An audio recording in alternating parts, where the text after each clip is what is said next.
Good morning, Gertens gardeners. Karen here from the Annual House, coming to you today to talk a little bit about one of my favorite subjects, and you know I have a lot of them. This is this time of year's favorite subject, fall planted bulbs for spring blooms. Now, I love bulbs. I love bulbs because they're easy. You plant them in October, you forget about them, and then suddenly, magically, you have blooms in the springtime. And it is wonderful, and it's easy, and you hardly have to do anything, except that a lot of our little furry friends who live in our yards with us, including squirrels, rabbits, and deer, also love fall bulbs. And that means that when you're out there planting, you can run into a lot of frustration getting your bulbs in, only to come out the next morning and find that your tulips and your crocus have been dug up. There's a squirrel laughing at you from the tree top with a tulip bulb in its mouth that it has stolen from your garden. And that can cause a lot of frustration because you spend a lot of money and a lot of time putting your bulbs in only to have them eaten by animals. So what do we do about that? Well, the first thing is we can select bulbs that are more animal resistant. And that's what I'm here to talk to you today. We have a ton of options for animal resistant bulbs, both bulbs that physically do not taste good for the animals in the autumn when you're planting them, so they're less likely to be dug up. And then when they come up in the spring, they're less likely to be browsed on by the deer and the rabbits. So lots of options for you, and some of them you may not even have heard of. We're going to go through these one by one. We're also going to answer your questions. So please feel free to chime in with some questions today.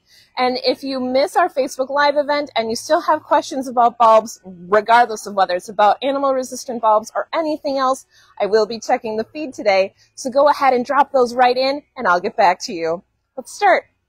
So here you can see a large selection of some of our autumn bulbs. We have them, I have some bagged ones, so they have really lovely pictures. And these are some of our greatest hits when it comes to animal resistant, both in the autumn when they're planted so the squirrels don't dig them up and eat them, as well as in the spring so that the rabbits and the deer leave the foliage and the flowers, most importantly, alone. So the best bulb, hands down, that you can plant that's going to perennialize, that is come back year after year in the springtime, is daffodils, also known as narcissus. Narcissus is the scientific name for daffodils. Daffodils is the common name for the genus. And daffodils are amazing. They're super, super easy. They come up reliably year after year. They don't care if it's a droughty year. They don't care if it's a wet year. They're going to come up the next spring as long as they don't freeze out. All you have to do is plant them 3 times deeper than the bulb is tall. Put a little bit of fertilizer down either in the planting hole in the autumn or as you see them breaking the ground in the springtime. They come up early, which means that you get that greenery right away as the ground is warming in the spring, which is such relief to see little green poking out of the ground. It's one of my favorite things. And then you have these beautiful blooms, and the rabbits don't like them because they don't taste good. The deer don't like them because they don't taste good. And the squirrels will not run away with them because the bulbs do contain a mild toxin.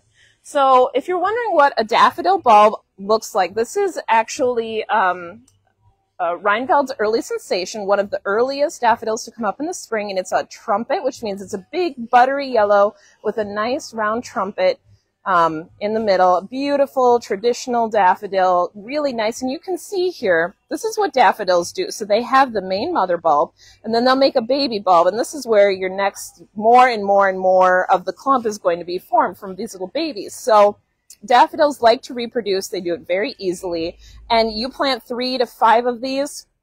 3 years down the road, you'll probably have a clump of 15, right? So these are fantastic bulbs, very, very resistant to animals, and so easy to grow in our climate. They work just beautifully in our climate.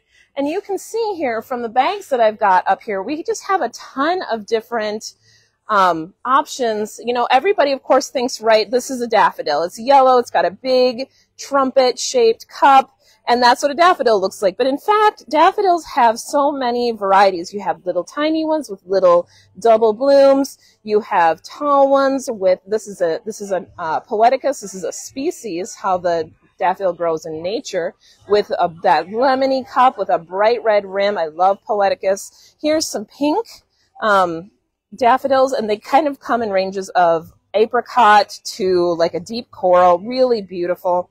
So many options with daffodils, so underplanted in the Minnesota garden, and just as easy as you could possibly ask for, as happy as you could possibly ask for, problem-free, won't be bothered by the animals, comes up every year. The only thing you might want to do is if you are putting them on the northwest side, you're getting a lot of cold in the winter, just put a little extra mulch above that planting site. You're going to be good to go.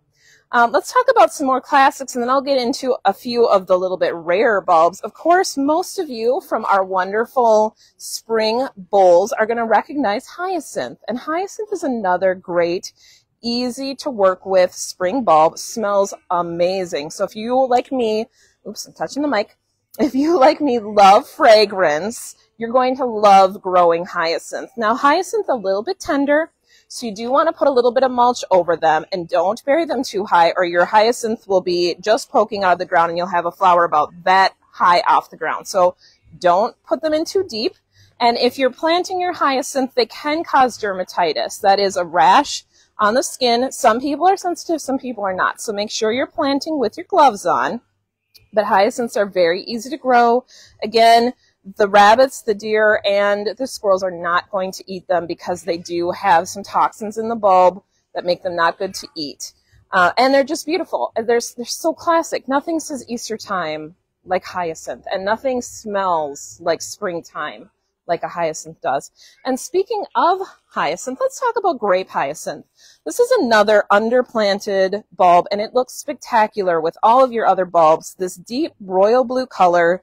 It's such a beautiful pairing with your daffodils. If you're managing to get your tulips to be unbothered by the bunnies using a lot of repellent, these are a great option for co-planting. And what I like about muscari is as soon as you plant them, they actually start growing. So you're going to see little tiny grassy heads coming up in the autumn, and then that's going to come up again in the spring and bloom. So you actually get a little bit of autumn interest with these guys in areas where everything else is kind of dying down. So it's kind of fun to see these guys waking up and doing something in October when nothing else is really doing very much. So it's kind of fun for a little bit of autumn interest as well. But these are so much fun. They're really pretty in a tiny bud vase bouquet as well. And beautiful companion planting really makes the rest of your bulbs pop from the road. Now, if you're a person who, like me, has to have something early in the spring, right as the snow is melting, you're going to want snowdrops. This is galanthus. Galanthus is great for sun to partial shade. So if you're trying to plant something on the eastern side, galanthus is great for the eastern side of the house. Maybe even a northeast corner. They can take a little bit more shade than some other things, but these are one of those that are going to come up right away in the spring. You're going to have flowers just as soon as that snow is melting. It really helps to break that winter blah that we all have going after 6 months of snow. Snowdrops are wonderful. And again, very, very seldom are these going to be bothered by animals. So if you're planting crocus in the hopes of getting some really early spring bloom and the rabbits are just coming in and destroying everything because they're so hungry, generally they are not going to eat snowdrops. So if you're having a lot of trouble with some other early planting bulbs, try snowdrop instead. This is a really good option to kind of give you a little bit of something green growing in the garden early that the rabbits are not going to decimate after a heavy snow. Next, of course, we have alliums. And allium is a member of the onion family. So these guys do kind of look like garden onions. They're not good to eat. You don't want to really eat allium, although some members of the allium family, like chives. Chive is an allium that you can eat. These are just for decoration. They work really, really good in scaring away rabbits from the rest of your garden. These guys are stinky. And for us as humans, we kind of like that onion smell. It's kind of a nice, it reminds me of fajitas cooking. That's kind of what I think of when I smell my alliums growing in the garden. But animals do not like that stinky onion smell. So I use allium to keep the rabbits and the deer away from things that I don't want them getting into. So they work really well, even though they are a later bloomer. They're not going to bloom until probably June for you. The allium, and here I've got, this is one of our larger, this is Gladiator. So you can see how massive that bulb is, and the flower is just going to be just about as big. It's really big, big purple puffball of bloom. These work really, really well to kind of get animals out of your planting beds. So if you're having a lot of trouble with rabbits eating things that are growing in May and June after that kind of early March, April when they come through and plow through everything and trying to get them out, plant more onions, because decorative onions do a fantastic job of getting those critters away, because they do not like that stinky smell. So these work really well as beautiful animal repellents. So plant more allium. They're just a lot of fun. They have cool shapes. Purple goes with just about every other flower color, and it really, really helps to be a beneficial co-planting for your beds. So allium is kind of a double duty, both beauty and function. This is one of my favorites if you have a shade garden, and they kind of have a funky smell. So you have to watch it when you're planting fritillaria, because they are a little stinky. Luckily only the bulbs are stinky. The flowers aren't stinky. But this is Fritillaria meleagris. It's called the checkered lily. They're really, really pretty for shade gardens. This is a fantastic plant. If you're looking for something on the north side of the house, on the east side of the house, under trees. They work great under trees because they can take a little bit more dry soil. And they're so lovely. Very, very few things in the springtime are maroon. So if you kind of like dark purple shades and you're looking for something different that maybe not everybody is planting, this does a great job of bringing some of those deeper colors into the early spring garden. A lot of times we have pastels, right? Happy yellow, daffodils and deep blues and purples, but you don't get a lot of these kind of soft, gentle maroon tones. So this is a great way to get some animal-resistant bulbs into the shade garden for early spring bloom in colors that aren't available in other types of plants. Really awesome plants, very easy to grow. We also have the grand fritillary, which is a big kind of really tall. They can get up to here. If you need a pop of height early in the springtime, of course they will die back. They won't stay up that high. But if you want some early spring height, think about Crown Imperial Fritillary. Those come in yellow, orange, and red. Really give you a nice pop of color. Very, very animal resistant. Again, the deer are not going to come through and eat them. So if you're trying to plant near a wood where you have deer and you want some height and you want some color, think about using Fritillary. They're a great option for deer-heavy areas. And finally, I'm going to talk a little bit about Camassia. So Camassia is actually a North American native bulb. These guys are all native out in the Pacific Northwest, up and down the Pacific Northwest and into Canada. They grow really, really nicely here in Minnesota. Again, awesome under a tree. I planted Camassia Kosicii last year, my first year planting Camassia. Because I heard about them, just everybody was singing their praises, and I had never tried these bulbs before, and I was so pleased that I did. Beautiful blue color, right under the tree, lots and lots of shade, and it did amazingly well. It just performed like a champ. The animals never even thought about touching it, and I had these big spikes of blue. It was so much different than everything else in my garden. I was so happy I worked with these. Give these guys a shot. Everybody is trying to get more natives into the garden. And while this isn't a Minnesota native, it is a continental U.S. native. And it's a great way to incorporate more United States natives into your spring garden. We don't have a lot of spring options for natives that are going to do stuff, except for our woodland plants, right? You can get some trilliums and things. But this is such an awesome and easy way to get some more North American native plants into the spring garden. I love Camassia. I hope you all give it a shot. Do we have some questions this morning about bulbs and how to plant them? So you mentioned a little something about how deep to plant them. Is there like an overall... Yeah, let's talk about an overall rule on planting bulbs. So here I have a DeWitt dibber. And the thing that I love about dibber is, of course, it has a nice sharp tip for when you're doing seeds, but this guy is amazing during bulb season because it tells you how deep your hole is. So what you're going to do when you're planting your bulb is you're going to get this is a bulb planter right here, right? This is our DeWitt bulb planter. This is a beautiful hand-forged steel, and it is heavy, and it will do the job, boy howdy. This is not going to bend on you. You're going to get this into the ground. So you're going to push this into the soil. You're going to pop it up. The soil is going to be stuck in the hole. You're going to put your dibber in. You're going to judge how deep your hole is with your dibber, okay?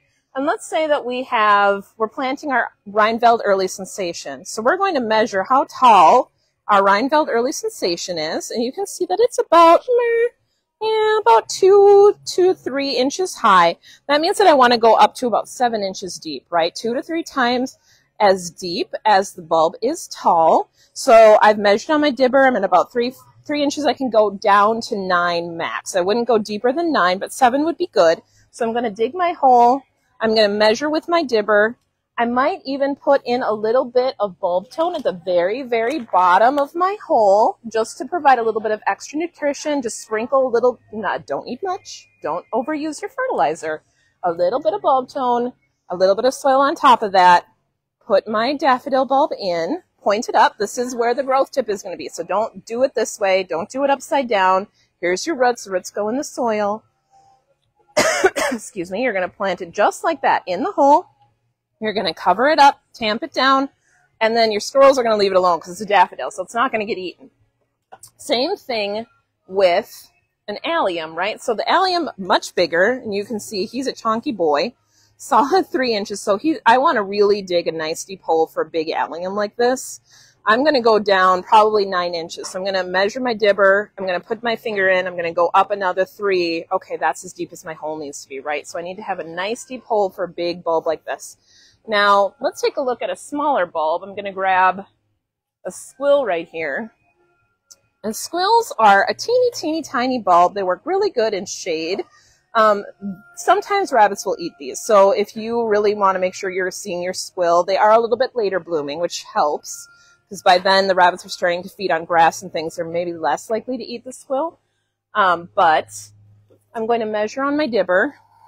And you can see this is maybe an inch tall. So this guy only needs to go, this hole should only be about 3 inches deep, right? 3 times as deep as the bulb is high. So I'm going to only dig a hole this deep. So dibbers are a fantastic tool for bulb planting because I can make sure I'm not, if I were to put this 6 inches down, you know, if my hole is this tall and my little squill's down here, you're not even going to get buds. You may barely get the tippy top of the foliage because it's too far down. So sometimes when we plant our bulbs and we're wondering why we're not seeing flowers when we have a little bit of growth, but we're just not seeing any blooms, we've planted the bulb too deep. So it's really important to make sure that you have proper height on your bulb planting holes. We're going to plant this little guy a lot more shallow than we're going to plant this big guy. So big guys, big holes, little guys, little holes. Very important. Okay. Now I know everybody's saying, but Karen, my tulips, I love my tulips. I must have my tulips. And we have lots of folks, and we appreciate all of you coming out and buying your tulips this autumn. How do I keep the animals off the tulips? Well, first things first, you need to use a repellent when you're planting, okay? So just like with our daffodils, we're going to dig our hole. We're going to put repellent in the hole at the same time we're planting, just like a fertilizer, okay? Why? We are using the repellent to mask the scent of the tulip. If the squirrel smells this, they are not likely to want to try to eat it. If they smell this, the squirrel is going to dig that little hole right back up and go, this is a yummy tulip. I'm going to eat it. I'm going to steal it. I'm going to laugh at you from the tree. It's happened to all of us. So planting it with some repellent in the hole will help to divert that smell, cover and mask that smell, and keep the little squirrels from digging them up. However, in the springtime, especially in a wet spring, repellents, especially, you know, even liquid repellents, aren't going to work as well on the foliage, which is why I recommend using Repellex as soon as you see your tulips breaking ground. The reason that I like Repellex is that this is actually a product that makes the foliage and the flowers taste hot. What does that mean? That means that there is capsaicin in this product. Capsaicin is the thing that makes peppers taste hot. And mammals don't like hot things, right? We kind of have evolved to deal with it, but the deer and the rabbits do not like things that taste hot. So you sprinkle the Repellex according to the product directions on the bottom of the ground, right as the plant is breaking the ground. The plant's going to take this up into their roots, and it's going to make them taste hot. You will have your animals take one little nibble of this and then leave.